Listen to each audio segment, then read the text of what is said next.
Hi, everybody, and welcome to Zoom Chats 2020. Today, we have the absolute honor of getting a chance to visit with Sharon Babb.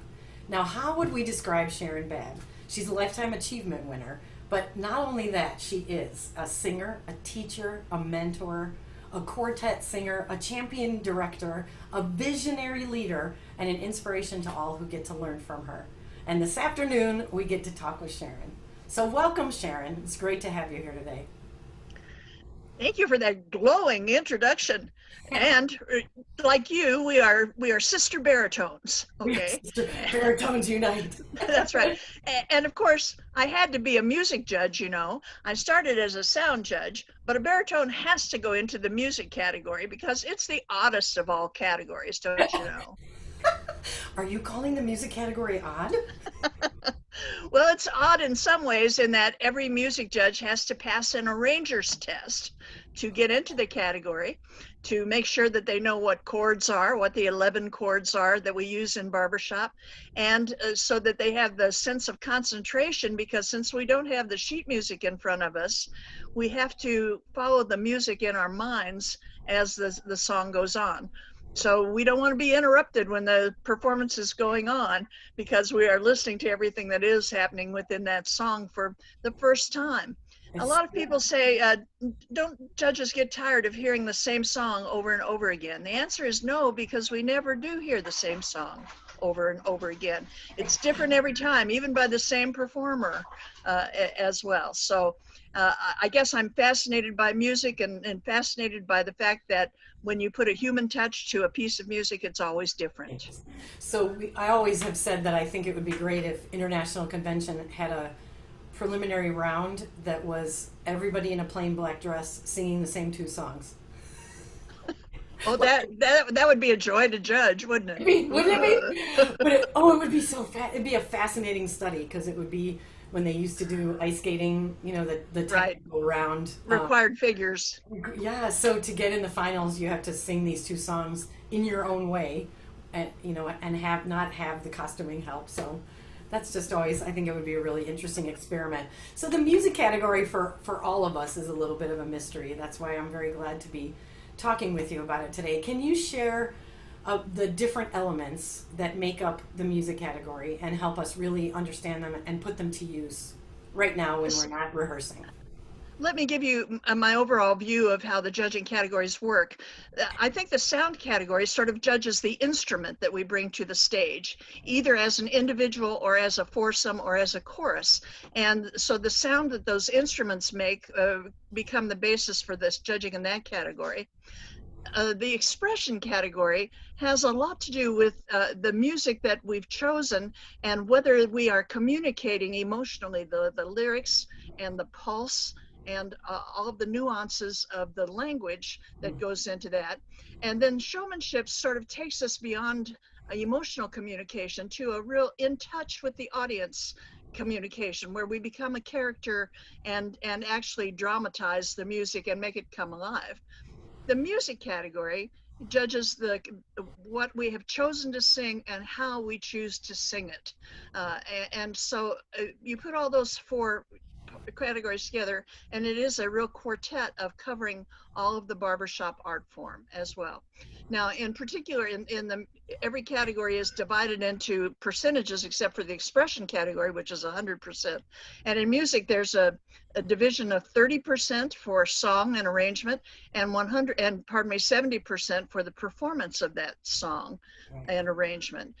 And so it's the 30% that a lot of people get hung up on because there's just some music that's better for barbershop than other music, let's face it. Some music has a melody that applies itself to the barbershop chords, to the big three of the 11 chords that ring by themselves. And that's an important aspect. There are three chords that ring acoustically by themselves, but when you put the human voice to it, they ring even better and become overtone chords. And so the more you have of those within a song, the better that's going to be, because as Renée Craig always told us, she who rings the most chords wins. So it's always good to have music that has those chords built in. But there's more to it than chords. The song has to be structured in such a way that there's an arc of a story, or in an uptune, there's a tempo and a rhythm that keeps your heart beating in some way, and a character evolves through all of that. There's also harmonization, whether the chords go in a progression that makes sense and you can always hear the melody. It's not being obscured by a lot of harmonic differences or secondary chords. And then the music judge, like the sound judge, has to be able to isolate voices and hear the bass line by itself or hear the tenor line by itself to see if what we call the voice leading, whether the notes actually lead in a logical progression from one to another. And so we have to be able to isolate and hear those parts one at a time besides hearing the whole. So all of that goes into the 30%. It's a very complicated kind of thing, but it's only a third of the performance in terms of percentage. The actual performance that takes 70% will include the things that the sound category concentrates on, which are the vocal skills and the harmony accuracy. That has to be there as a basic. But the performance of barbershop style, how you sing that song in terms of tempo, rhythm, musical unity, musical artistry, phrasing, dynamics, all of the things that you bring to the music and make it your own, that goes into the 70%. So that's a more major factor. So the bottom line is you need to choose a song that fits the category, but a song that you can sing well, because that's where the points lie. So I know that when music judges are commenting, they're often sharing with a performer that a piece of music is beyond their reach. The technical aspect, a song is too hard for them. What are the things that tell you that as you are writing a score sheet? Some of the things that tell me whether a song is suitable for a chorus or quartet include these things. Do I have to look at my watch during a ballad? Is it too long? Is it to the point where I have lost the entire message as well? So I always tell chorus and quartet members, choose a short ballad, especially if your performance level is about C or B minus or that sort of thing, because it's very difficult to maintain musical integrity through a long song. So that's one thing, is how long and tedious does it seem to be? Am I getting the message of the hook in a ballad, especially? In other words, if the title is the hook, am I getting that message over and over again? Is there structure? Do you tell me what you're going to tell me in the intro, tell me in the body, and then tell me what you told me in the conclusion? So that, like a good essay, it unfolds itself as it goes along and makes a story that makes me feel complete at the end of it. And then another thing that I look for is whether at the climactic chords, either at the ends of big phrases or at the climax, or especially at the tag where everybody's running out of breath, is that within the tessitura? Is that within the singing ranges of whoever has that chord and that spread, especially between the tenors and the basses usually as well? So I look for those, what I call pillar chords, the chords that the song is built on, and whether they're within the ranges of the people themselves. I can also tell sometimes, especially in quartets, whether the lead is coaching the rest of the quartet, and the others are just following rather than taking command of the music themselves. So those are some of the mileposts that I see in determining whether a song is suitable or not. That's great. So I love that you're talking about the story arc that we tell you in the intro, and then we say it again in the body, and then we say it again in the tag. When you were saying that, what came to my mind was singing The Parting Glass, where it ends on a chord that doesn't really resolve. Oh, yes, yes. It's very intentional. That is not a contestable piece, but that one makes you hold your breath in a way that is... And yes, it's an incredible effect, but that's not what we're using as educational vehicles in the contest setting, and that's why we have all of these descriptors and pieces of this category to that's help right. us choose a piece of music. One other thing that I make a point of is that barbershop music, when it's written well and arranged well, should be able to be sung by the average singer, so that the ranges, for example, don't go beyond the ranges of the average singer. In many of our our finest quartets and choruses, they can go beyond the envelope, and because they have ranges that can cover those huge spread chords. But barbershop music at its basis should be able to be sung by the average singer, not a prima donna. In our chorus setting, the music is chosen to us, given to us, and we're often told what the group is feeling about the song, the emotion that we're trying to present, the story that we're giving, the way that we're telling this journey. So what can that average singer use in the music category descriptors in that category as education for how to make themselves a better performer?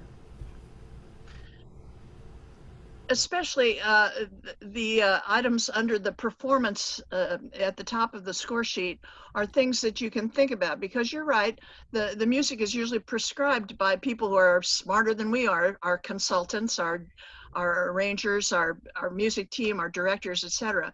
But if we understand, we have to bring vocal skills, we have to bring harmony accuracy, we have to understand what tempo and rhythm and synchronization are within a group. Those are the kinds of things, plus understanding the plan for phrasing and dynamics. But in the higher level courses, you've got to make sure that that plan is intuitive so that it comes to you naturally as well. And at the highest levels, the difficult should look easy. It should look as if we could all go up there and sing some of these marvelous arrangements, when in fact we really can't usually. And just like any other skill, or I mean, if we were at the Olympics, it would not be a winnable situation if you just brought in the average kind of song. But for most of us who are garden variety singers, we can take average as we make this journey through all of the levels. And one other thing I'll add is that when you're at the C level, then you should be working on the sound category. At the B level, the sound and music category. At B plus and A minus, the sound, the music, and the expression category. But it's finally the finest points of showmanship that take you into the A plus category. Right. Oh, that's absolutely wonderful. I have always been fascinated by our judging system because it is layers of learning, and the levels really match exactly what our singers are learning to accomplish. That's right. Singers. So, of course, I love that you said C level, we focus on vocal skills. One of the things I've always wanted to ask music judges, there's a lot of commentary on score sheets about phrases and energy dying down. So can you talk about one of the ways to combat that? It's typically the second half of the song. Yes, if you're singing a ballad that's well structured with the intro and the body and the conclusion, then you have to look into the fine points of the body. And the body is usually made up of two A's, a bridge, and a third A, okay? And the three A's tell the same message, but in different ways.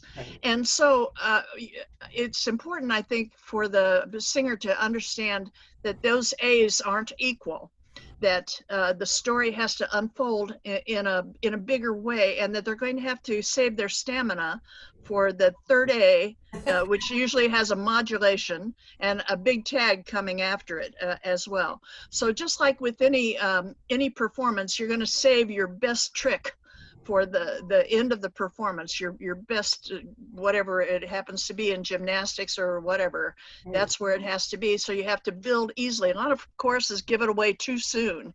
And so they end up maybe extending the phrases in the first A or the second A, but by the third A, they don't have it anymore. And the bridge is always very difficult because it is a relief from the other A's. It gives us a different viewpoint usually, and it usually has more chance for accuracy error in the bridge as well.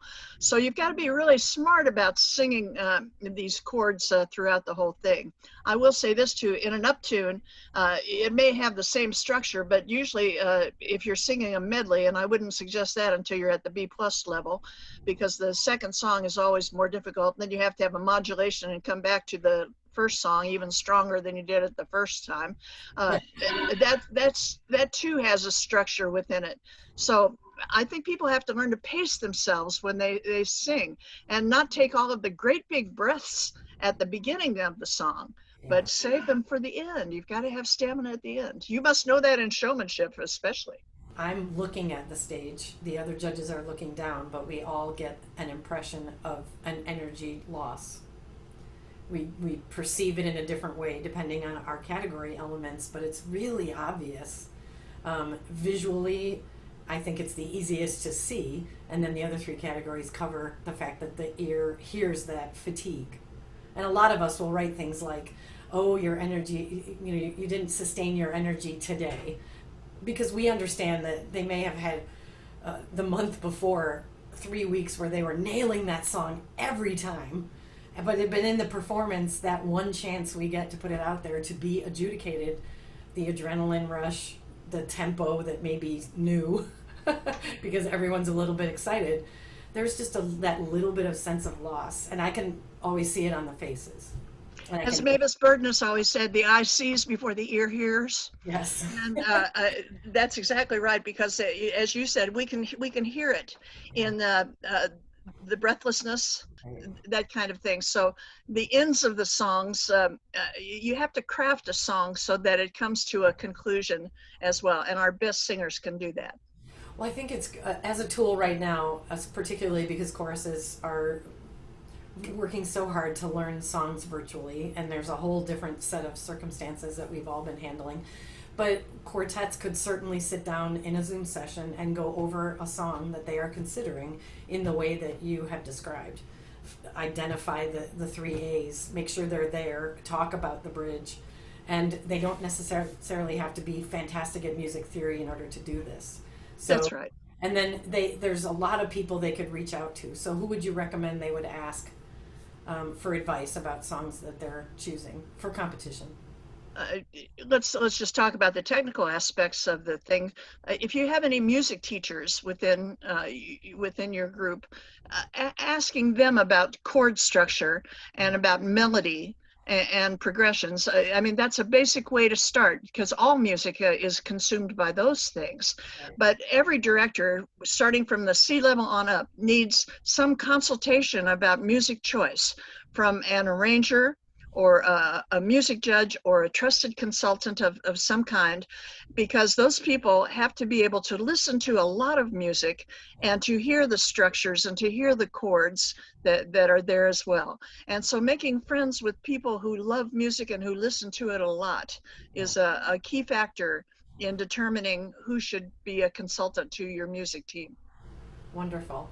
And right now is the best time to reach out. We're all feeling the strain a little bit of not being able to create live music together, but it's a really good time to reach out and get input about the structure of the songs you have been working on if you don't have anyone locally to ask. So, and as a matter of fact, it brings up what my good friend CMA Judy Vidal said to me, that you can work all day at the piano and put an arrangement together, but it means nothing until you hear the voices singing it. Right. And so our arrangers are hungry for people to use their music in any way that they can. Yes, absolutely. So it's been really wonderful talking to you about the category today. I know we could talk for hours about this.